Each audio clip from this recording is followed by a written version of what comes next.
Welcome to the We Are VIP podcast.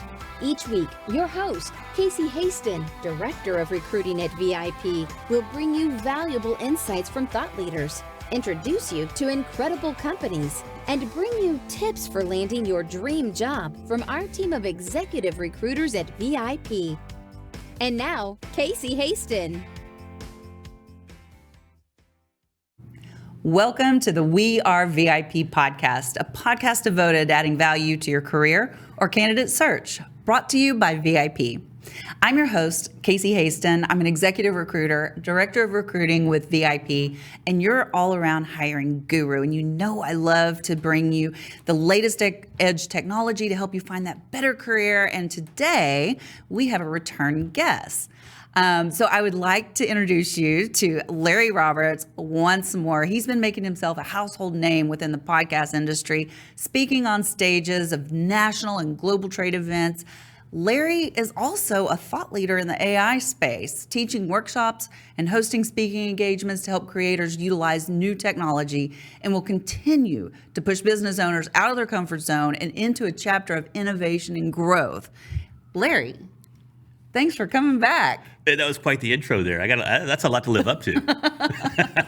I told you I was going to make you look good. No, I appreciate it. I need all the help I can get. So, I'm not going to ask you how we got connected because we covered that on a prior podcast. Yeah. But I am so curious, and I'm going to get into your journey here in just a minute. Sure. But I'm so curious let's start with your journey, actually. Okay. So talk to us how you got from the Larry that I met to where you are today. Well, I mean, you met Karate Guy Larry, and that was literally a lifetime ago. I mean, we're not going to say how many years because we're not going to date each other, but not that we're going to date each other either. But anyway, But back in the day, I mean, I was a karate instructor back in Sherman, Texas, at America's Best with Rick Arnold, and we met there. And then we kind of went our separate ways. Life just kind of got in the way. Yeah. And then I got involved in the podcast space about 10 years ago. Actually, this is 2024 is my 10-year anniversary. So oh my gosh, congratulations. Thank you. You were an early adopter. Fairly early. I mean, podcasting actually started. The term podcasting was actually coined in 2004. No way. Yeah, way. Yeah. Huh. So, and what was it? Adam Curry? Is that his name? From MTV? Here we go. But he was an original VJ on MTV. Okay. And he's also considered the podfather. He was heavily involved in establishing podcast technology and distribution of podcasts and content using what they call an RSS feed, which is how podcasts are distributed. But he was very actively involved back then, even in 2004. But I jumped in 10 years later in 2014 and just started figuring out that it was more than just a podcast. It was an industry. Yeah. And as I saw that there was an industry behind it, it got me curious because, I mean, I had already been a business owner and I saw an opportunity to potentially start a business in the podcast space. And I started going to some of the podcast conferences.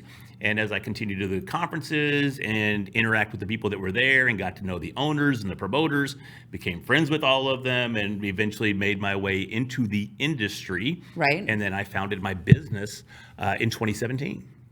I love that. But see, the whole time that you were doing this, you were working a 9-to-5 job. Oh, yeah. I didn't leave my corporate gig. I was with the same company for 21 years. And that is crazy. It was awesome. I mean, honestly, that's a career in and of itself. 21 years is a long time to be with the especially same with company. one company. Yeah, with one company, and it was amazing. And I loved my time there, and the people there, they were great. But it got to the point where it just, man, I was, just stuck in that rat race, and I was just not really enjoying it at the level that I should have been. And I was loving podcasting. So my goal was to get out of corporate. And I was able to accomplish that goal January 4th of 2021. Right. Right in the middle of COVID. Yeah, right in the middle of COVID. Where most people are like, please let me have a job tomorrow. I went, this would be an amazing idea. I'm going to quit. But it wasn't that easy, honestly. There was a lot of planning involved. Yeah. Not necessarily around the pandemic, but from a financial perspective and a career perspective, there was a lot of planning. We got rid of all our debt at the house and paid off both cars. Actually, we didn't pay off both cars. We paid off one car, and I sold my baby. I used to drive this Cat Daddy Ford Raptor that was it was amazing.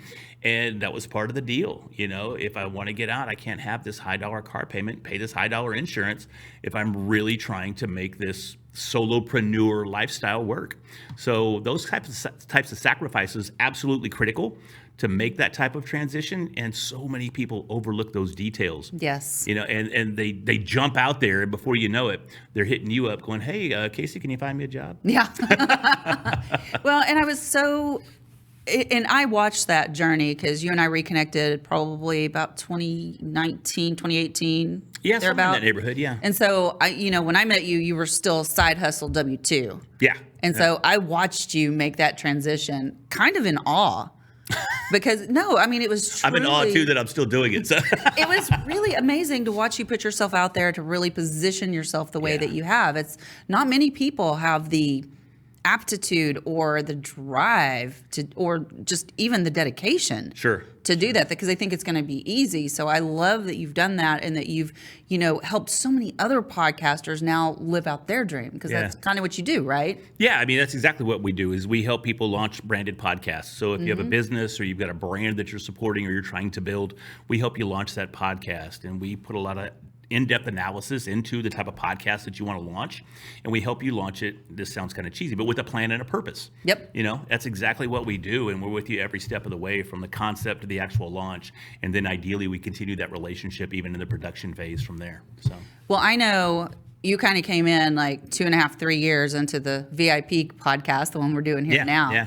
And it was amazing. And I don't know if I've told you this, but before, we weren't even rated on Listen Notes. Yeah. And you came in and did a full audit of an existing podcast. So it's not just starting podcasts. You can look at existing podcasts too. 100%. Anything that has to do, at Red Hat Media, that's the name of my company now. We may have skipped over that, but let me get that plug in. So at Red Hat Media. the Red Hat. Yeah. Our whole goal is to redefine brand storytelling. Yeah. And we do that through podcasts. We do that through branding, a variety of different branding approaches. And then, of course, and I know we're going to talk about it too, innovative AI solutions in creating that content and even beyond that. So that's exactly what we do. If you have an existing show, my podcast audit, it's one of the hottest selling things that I offer. That's so good. Because existing podcasters, they want to know, how do I monetize my show? Yep. How do I grow my show? How do I find an audience? And I have yet to see, there are definitely other audits in the industry, but there is nothing that I've seen that comes remotely close to the level of detail that we put into these audits. Yeah. It's literally an ebook written specifically for your show. It is 12 to 14 pages long. And at the end of it, there's 10 to 12 action items that you can take immediately to start seeing new results with your show. And there were just a couple of little tweaks that you recommend. You recommended a lot of tweaks, don't get me wrong. But there were a couple that we could implement like immediately that made all the difference in the world. Yeah. Like just making sure you're in the right category. Yeah. And that's huge. Yeah. And so now we are rated on Listen Notes, and we're in the top 10%. There you go. See, that's amazing. Just being in the right category. That's it. That's all it takes. So, yeah. But I'm really curious, because I know podcast is your space. The first time you came on, that's what we talked about, was you podcasting. But now you're really kind of known as this AI guru. Yeah, somehow I've fallen into that space. What happened? My background from a corporate perspective was in IT. Mm-hmm. And honestly, I ended up in IT by accident. My real background was in corporate training. And prior to that 21-year career at that one company, I was at Texas Instruments, and I was a corporate I didn't trainer. know that. Yeah, I did 3.5 years. Sounded like a prison sentence. It wasn't. I loved it too. But I was there for about 3.5 years as a corporate trainer. And I leveraged that experience to get a management position with this company. And I got brought on as a training manager, and I had 6 train the trainers that were reporting to me. And we developed and implemented training procedures for every process in one of this company's distribution centers, because they didn't have anything. Right. And their turnover was like 500%. Now, I'm not exaggerating. Now, granted, it's also a seasonal business. Right. But it should still never be anywhere near that. Yeah. But people would come in, they'd hire them from like these placement agencies, and they'd come in to do warehouse work. Zero training, zero introduction to the tool sets or anything. They had no training whatsoever. They're just, here you go, and hope you survive. And they'd have people that didn't even come back the next day. Wow. I came in, wrote all the documentation, and had my trainers, and we implemented this process for every process in the warehouse. And we kind of changed the culture in the warehouse as well, and started really showing that we cared about these employees. So important. And wouldn't you know it, that once you change the culture, once you give a little direction, once you give a little training, people tend to stick around. It's crazy. For 21 years. Yeah. So, well, we started seeing a significant drop in our turnover in our distribution center. And because of that, we were implementing a massive ERP, which is an enterprise resource planning system at this company. So basically, they have all these different locations and everybody was on different software. And ERP brings everybody together on the same platform, if you're not familiar with that. So they needed somebody to help train this implementation. So they came to old Lair and said, hey, we'd like you to be on the core implementation team for this project. That project ended up lasting about 18 years. Because, I mean, they literally have facilities all over. And it's really probably not even over because the company, my wife still works there, as a matter of fact. But they still, when they get acquisitions, they have to implement this ERP there as well. So it's an ongoing thing. But eventually, we got most everybody on the same page, and the project was fairly wrapped up. And the IT department was like, well, what do we do with Larry now? Oh, no. So I, because of my intimate knowledge of the system and knowing the data, regardless of what department of the company, I knew the data. I became the data guy. And then more responsibilities started being laid on my plate, like business intelligence and analytics and writing code. And I'm not a programmer, right? So I did well for several years, but as AI started to come into analytics and we started to have predictive analytics, we started getting these data scientists coming out of college, these little 25, 27-year-old kids that were just crushing code and crushing analytics, and they were just leaving old Lair in the dust, right? So I knew that, hey, either I'm going to have to do something, and I'm going to have to do a little self-preservation here, or I'm going to potentially find myself, just passed by. Yeah. And I'm not going to have a career. And that was one of the really motivating factors to get me out of corporate in the first place. Well, I'm glad that you were motivated by not being passed by to get out of corporate. Yeah. Because I know you're out there crushing it now. So that makes a little bit more sense about how you got into AI now. Exactly. And that was the question. I ended up going on a tangent there, and I apologize. But that's exactly how. So AI dropped about a year and a half ago. We had ChatGPT that hit the scene there in November of 2022. When I started seeing this generative AI come on the scene and see what it could do for podcasters and content creators and how it could save so much time and help us create so much more engaging content, I was like, this is probably going to be the next big thing. Yeah. So I just started eating it up, man. I watched every YouTube video I could get my hands on, read all the articles I could read, and really just became one of the authorities in the space by constantly consuming the content that was out there. And then it worked out well because that dropped in November of 22. Then January of 23, I was able to give a presentation at a conference called PodFest. And it was all about how you use AI for podcasters. Wow. There's probably 500 people in the room, and it just exploded from there. There were other business owners in the room, and they started tapping me to come talk at their conferences, and it just blew up and expanded from there. Yeah, and you were just recently on Good Morning Texas for like the fourth time talking about AI. Yeah. And it was so interesting to me that you... and I love you wrote your book. What's the name of your first book? Under the Red Hat. Which makes perfect sense. Because it's all about branding. Yeah. And people think the Red Hat really is my personal brand. Yeah. It makes me stand out in a crowd, right? But it's everything that's under the hat that's really the brand. Yeah. It's how I present myself. It's how I provide service to my clients. It's how I get emotionally invested in my clients and how I'm emotionally invested in really everything that I do.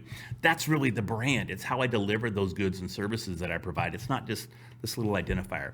So I wanted to write the book all about personal branding, but I did it a little uniquely. Tell me. I also wanted to demonstrate the power of AI. Yeah. So I wrote probably 80, maybe even 85% of my book with ChatGPT. But it's hard to tell because if you look through it, I've specialized in persona modeling. So I take ChatGPT and I've come up with a methodology to model individual personas. So if you want ChatGPT to sound like Casey, we can make it happen. So if you read this book, it sounds like me. It feels like me. The theme of the Red Hat goes through every chapter of the book. Now, I will claim I did write chapter 3 all by myself.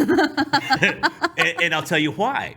Because Chapter 3 is the story of the Red Hat. Why do I wear the Red Hat? How did I become the Red Hat guy? The whole story. And you can't replicate that in AI. And that's one of the biggest hindrances. People go, well, how do we avoid AI taking over and putting us out of our jobs? Well, the big thing we have to keep in mind is AI, at least for right now in the foreseeable future, it doesn't have emotions. It can't frame that story. It doesn't know the nuances of the story. So if I really want people to resonate with the story of the red hat and why I wear it, that's still up to me. Yeah. So I still had to have that. And this is what I talked about just the other day on ABC, was, a lot of people frame the AI conversation. Some people think it's going to be this utopian wonderland. Others think it's going to be this dystopian wasteland. Terminator. Yeah, and it's very difficult to find people on the middle ground. Yeah. And it's absolutely critical that we have these types of conversations. And we reiterate the fact that the difference is that we still have that emotional intelligence.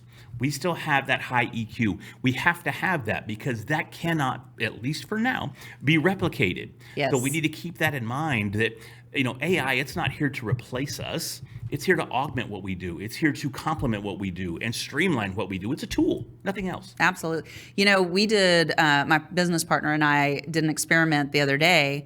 We were just sitting there. We were actually at a conference and we were talking about how we wanted the landing page to look for our courses. And we wanted it because everything's about travel and Destination Awaken and all this kind of stuff. So we wanted it to kind of look like a map. Yeah. But we wanted it to be very unique. And so we kind of landed on an idea about what we wanted it to look like. And Karen's like, I'm going right now to go talk to ChatGPT. And she went out there and left me in that conference. But she was out there and she'd send me a rendition. And I'd be like, yeah. And then she'd say, hold on. And she'd tweak with it some more. And she'd send me another picture. So I'm sitting in the conference trying to pay attention. And she's outside getting to be creative. And then finally about the 7th one, she sends it to me. And I'm like, that's it. Wow. That is it. And that was just us going back and forth and then her Yeah. feeding that information into ChatGPT. And I was like, oh my, now the words were misspelled. It's definitely going to have to be professionally rendered. Yeah, 100%. And But- especially in the image generation side of things. Yeah. And I love what it can do, but I'm not a big fan of what it can't do. Yeah, because, right. Especially from a graphical perspective. Now, from a content creation, a text perspective, it can do amazing things. But from an image generation using DALL-E, which is OpenAI's image generator platform that's within ChatGPT, still needs some, it's still learning. It's still learning. It is. I've been very unsuccessful with the image side of it. See, and I rarely talk about the image side of it because while it can be super, super cool, make some really killer images, most of the time, they're not very practical. Right. And they're not very replicatable. Is that a word? It is today. It is. So it's very difficult to maintain consistency in the output of those images. Gotcha. So you've written a couple more books since Under the Red Hat and also with AI. Yeah. So the first one that you did was AI Proof Kids. Yes. Let's talk about that one for a second. That's interesting. Why did you call it AI Proof Kids and what does that mean? Yeah, well, what it was ABC reached back out and wanted to come on and have a discussion about how we position our children for success in the future. Obviously, AI is changing the entire professional landscape. And what do we need to teach our kids to prepare them for that transition? Because traditional roles such as doctors and pilots, those are going to evolve. Yeah. They're not necessarily going to go away. They may go away. I definitely can't predict the future. Jane McGarry asked me what I see in 12 years, and I'm like, wow, 12 years. How about 2? Yeah, 12 years in AI. That's literally a life. That's insane. There's no way. Yeah. But we know beyond a shadow of a doubt that these jobs are going to evolve. And we have to have our children positioned in a way that they can evolve from an educational perspective and be ready for the transition. So that's why I wrote the book, and it's an ebook. So, and it's available. It's not a book like my Under the Red Hat that's actually published on Amazon and all that fun stuff. This is an ebook that's available for free to download from my website. Actually, you can go to AIProofKids.com and just download it. I'm not collecting emails or anything. It's just information. Go grab it and read it. So, but it's talking about what career paths could be beneficial for kids. And it goes back to what I was saying again, too, that we need to make sure that our children are positioned from an ability to engage in a variety of diverse backgrounds and around a diverse set of people in diverse environments. And we have to have a mentality of continuous learning. And I think that's the biggest difference that we're going to see going forward is traditionally we would train for a career path. Right. You want to be a lawyer, you go to law school and you're a lawyer. You want to be a doctor, you go to med school and you're a doctor. Things are going to change, and they're going to change so rapidly that we're going to find ourselves down these career paths, and suddenly that entire career it's going to change. Right. So if we're not prepared for that change by having an open mind and a mindset that allows us to continually learn and be able to adapt, that's where we're going to find ourselves in a very difficult position. That is so good right there, what you just said. It is so good. And, I really, that goes like for people in careers right now. Don't sit back. Yeah. Because even with accounting, things are getting automated. I know even when it goes to cryptocurrency and stuff like that, there's a chance that and I read this somewhere, I can't remember where I read it, but if they start using blockchain to track transactions at the, public level, those auditing companies may go away. Oh yeah, they're toast. Yeah. Because you can't change those, right? No, once they're written on the blockchain, it's done. Yeah, so there's no need for an audit. Yeah, and it eliminates fraud, it eliminates security issues, it eliminates a lot. And it's funny that you brought that up because I literally got spoofed this morning. Really? It's the craziest thing, and I can't wait for security measures to be put in place to stop this because there's an antivirus software company. We won't drop the name because I don't want to drop them in the grease. But apparently my subscription expired. And they hit me up on my debit card the other day, 10 days ago as a matter of fact, and said, so-and-so hit your debit card for this amount. Did you authorize it? And I went, nope. Unbeknownst to me, if you say no, they kill your debit card. I'm like, oh my God, that's right. This is terrible, right? That's a good time to find out what all subscriptions you have, though. You will find out, I promise. You'll find out quick. So I ended up getting a new debit card. I've literally had the card for 2 days. And that same message came back through. This company just hit your new card with the new 4 digits that I've only used one time. So I want to know how they got the numbers. So it was legitimately the company, though? It doesn't appear to be, no. And I'm still working with the bank to figure that out because just hours ago, I reached out to the company, supposedly, but I think they've spoofed their website too. Because I got a guy on the phone. He says, I'll call you back in 5 minutes. He calls me back in 5 minutes, and it's someone overseas. And I start telling him the situation, and I go, I want to know how you guys just hit my brand new debit card that I've only used one time on one website. And if you want to be honest, it was the Lego website because I bought a new Lego kit. So I love Legos. And I said, I want to know how you got the number to my new debit card. And he hung up on me. Have you seen that guy on YouTube that hacks the hackers? Oh, yeah, hacks the hackers. He has purple hair or something. Yeah. You need to let him know about yeah, that. it's crazy. So I'm literally right here. As I sit here right now, I'm in the middle of figuring out what the heck. And if we go to the blockchain, these types of transactions, these types of attempted frauds, they'll be eliminated. That is crazy. So I know your next book, the ebook, is AI Proof Your Business, and I know we're going to have to move past this pretty quickly. But sure. Talk about your series. Yeah, that's exactly what I'm doing. I'm doing an entire series on AI proofing. So I've got AI Proof Kids, I've got AI Proof Businesses. I'm doing a talk in a couple of weeks for the Texas Business Brokers Association. So I wrote a specific book for that talk called AI Proof Business Brokers, finishing up AI Proof Entrepreneurs. So I'm going to go through a variety of different verticals and have AI proof in all of these different verticals. Can you do AI proof recruiting? I would love to do that. I think it'd be amazing. Yeah, okay. So let's do it. We'll definitely do that. I have to tell you though, AI does not recruit yet, because I was like, oh, this is going to be great. Nobody else is using this, and I said, all right, AI. I said, go find me a candidate with blah blah blah blah skills, right? Yeah. And it came back and goes, we can't do that for you. We only have access to the internet up to 2021 and blah, blah, blah. Gave me all these excuses, but basically told me to go do my job. No, I can find you a way around that. I know a way around it, so we'll talk after this. Okay, let's talk. Yeah, you got some time. We'll spend some time on it. I want a unique way to find candidates, Yeah. you know? Yeah, we can So definitely that would be awesome. So what's some piece of advice that you would give to people that are already in a career and they're not using AI at all? So you can use me as an example. I use it a little bit to write job descriptions. But Sure. Do what you're doing. Just get started. Yeah. And I'm a huge proponent. There's so many different tools out there, but I'm a huge ChatGPT guy. Yep. I mean, they were the first ones on the scene. They were the first ones to make it available to the public. And I just went in feet first and just jumped into the deep end. And I'm a ChatGPT guy for life. do you pay for it? I do. And I highly recommend you do it. It's $20 a month. Yeah. You know? What's the added benefit? I know you get access to the imagery and stuff like that. You get access to the imagery. You get access to the latest version of ChatGPT, which is ChatGPT 4, which is a large language language model than the 3.5 version, which is the free version. Okay. So your results are going to be more well-rounded. You get access to the GPT store. I believe you can do persona modeling on the free version, but it's not saved. So there's a variety of different things that you get. And I mean, if you're going to get in here and start using AI, ChatGPT is the way to go. Now, I will say also that another one that I love to death that is very similar to ChatGPT is called Claude, CLUDE. Okay. AI, Claude.ai. Amazing platform. They just released their newest large language model. And it's much more, I want to say, where ChatGPT initially tends to come off as very academic. Claude comes off more natural language. And natural language processing is at the root of these generative AI tools. Yep. But Claude just really seems a lot more natural. I haven't heard of that one. Yeah, so I love it because there's some benefits to Claude that ChatGPT doesn't currently have.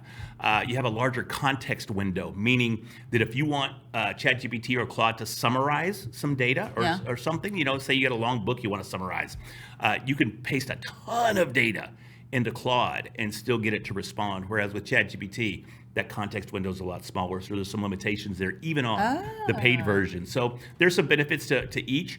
And in all honesty, the people, Anthropic, the company that built Claude, they were founded by former OpenAI employee. They were former OpenAI employees of ChatGPT. So Gotcha. They took their toys and played somewhere else. they built their own sandbox. I love it. I love it. So I have to tell you, I do use ChatGPT sometimes to write intros for my speakers at Success North Dallas. And the first time I used it, the speaker was like, "Oh my God, how did you find out all that information about me?" And I was like, and I mean, I can do something so simple as put in the speaker name and say, find this particular keynote that he did, write me an intro. Yeah. And it's amazing. I'm like, why would I try to do this myself? Yeah. I mean, I'll take YouTube videos, and you can have ChatGPT watch the YouTube video and summarize it for you with bullet points and paragraphs. You can turn them into ebook. You can do all kinds of stuff. I hadn't thought about that. Yeah, it's I didn't know amazing. you could drop videos into it. You can't. You just drop the URL. Okay. So, and ChatGPT's introduced. They've been around for a couple months now, but they introduced this new feature called custom GPTs. And custom GPTs are versions of ChatGPT that are designed to perform a specific task.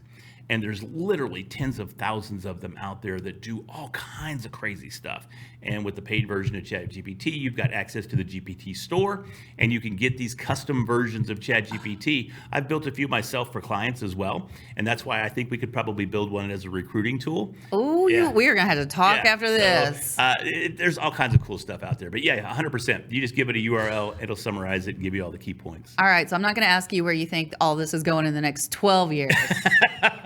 Is 5 fair, or do we need to go to 2? And I'll tell you, five is still a stretch. We're seeing such rapid advancements. I mean, even now, Sora was just recently announced. What is Sora? Sora is text to video, which Okay. is an OpenAI product as well.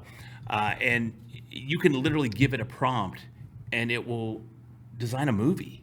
I mean, it's literally movie quality video. I'm not talking pixelated. I'm not talking some weird, crazy looking stuff. I'm talking, I show you these videos that Sora built just off of a text prompt. You would swear that it's a Hollywood blockbuster production. It is insane. Wow. It's not available to the public yet. They're still working on how they implement this safely. So, because, I mean, you could do some crazy things with video. Right. We've already heard of deep fakes. Yep. This will take deep fakes to the next level. But we're Oh my God, the political landscape. Oh, yeah. Chaos, pure chaos. Oh, 100%. wow. Yeah. So that's coming in the very, very near future. We're starting to see extreme developments with the neural networks that are the backbone of these large language models and deep learning within ChatGPT and some of the other large language models that are out there. So I think we're going to see where these chatbots, especially within the next 5 years, they're going to have more of an emotional intelligence built in. They're already getting to the point where they're able to make decisions on their own. And some very high-level data scientists have expressed some deep-rooted concerns about the advancements that they're already making and how we continue down this path without jeopardizing the safety of the users. So that's, and I don't want to end this with a message of fear, right? Because we shouldn't be afraid. Caution is at the forefront, and we want to make sure that these companies that are developing these large language models and these massive chatbots that are out there, we want to make sure that there's some governance that's in place to make sure that the public is put first throughout the entire development life cycle. Because if not, we may find ourselves in a really Terminator. Yeah. That's why you have to be very polite when you're using ChatGPT. I'm always nice to Would chat. you please? Yeah, exactly. I always say thank you. I do. But I say thank you to my Alexa too. Oh, wow. Okay. Wow. So, all right. So I am not going to ask you all three of our VIP questions, but I feel like one of them, the answer may have changed. Okay. So I'm just going to ask you one. Okay. So if your life's work was being summarized in a news article, what would the headline be? Oh, man. It's a roller coaster. I think, yeah, because my life's work is I'm 51 years old. And when I tell people some of the things that I've done with my life in this, what I consider a long time, but a lot of people go, dude, you're still young. It's been peaks and valleys, man. Yeah. It's been crazy. And it's the highest of highs and it's the lowest of lows. And it's picking yourself up and going back up that hill one more time. And hopefully we've got to a point now where we can level out a little bit and maybe still on an incline and keep climbing. But I think it's a roller coaster it would be something that would be a good headline. So, wow. Yeah. I think that would be, but it's fun. It's excitement, right? It's always excitement. Yes. So. Especially these days, I mean, how much more exciting can it be to be right here with you? I don't know. You could be on a stage somewhere. I'm always like, are you in town? Are you in town? You're never in town. Man, I'll tell you, the last week of this month and the first week of next month are insane. Yeah? Yeah, it's crazy. You going anyplace fun? Well, I mean, they're all fun, I'm lucky that several of them are actually local talks. And, local, we're here in the Dallas-Fort Worth Metroplex. So, but I've got one in Pennsylvania that I'm doing. I'm going to fly up one day, do that one, fly right back down and speak the very next day here in Dallas. So it just gets crazy. And then the Business Brokers Association at the end of the month. As you know, too, I'm very involved in the PodFest landscape. So I'm a co-promoter of PodFest. We have a massive AI tools conference coming up at the end of the month. It starts on the 19th, goes through the 24th, I think it is, of the next week. So I'll be speaking on the 19th, I believe the 22nd, which I think is Monday, and the 24th, which is Wednesday. So 3 gigs there. It's just, it's crazy. Well, you know what, Larry? You are still a VIP. Oh, awesome. And that's a wrap for today. Join us next week here on the We Are VIP podcast. We'd love to know how we can help you be a VIP. To find out more, log on to wearevip.com.